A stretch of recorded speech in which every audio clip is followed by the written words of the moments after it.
சீதாராம். தென்னக அயோத்தி என்று போற்றப்படும் ஸ்ரீராமசுவாமி கோவில் கும்பகோணம் சுவர் ஓவியங்கள் வால்மீகி ராமாயணத்தைத் தழுவி வரையப்பட்டவை. இவை தஞ்சை ஸ்ரீ வீரராகவலு ராஜா அவர்களால் வரையப்பட்டு 1936 கும்பகோணம் ஸ்ரீ விஜயராகவன் என்பவரால் சித்திர ராமாயணம் என்ற புத்தகமாக அச்சிடப்பட்டது. இவை கோவிலின் பிராகாரத்தில் சுற்றுச்சுவர்களில் 3 வரிசைகளில் ஓவியங்களாக தீட்டப்பட்டுள்ளன.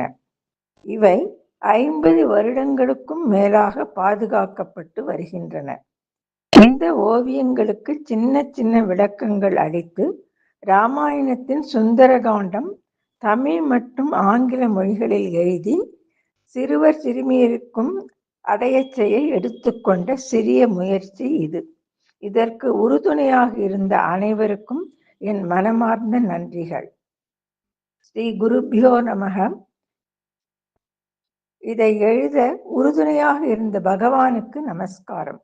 குருவின் ஆசையின்றி எந்த முயற்சியும் பலனளிக்காது. இதை எழுதியதை வாழ்நாளில் குரு கிருபை என்று எனது குரு ஸ்ரீ கிருஷ்ண பிரேமி அவர்களை சிரம் தாழ்த்தி வணங்குகிறேன். சீதாராம்.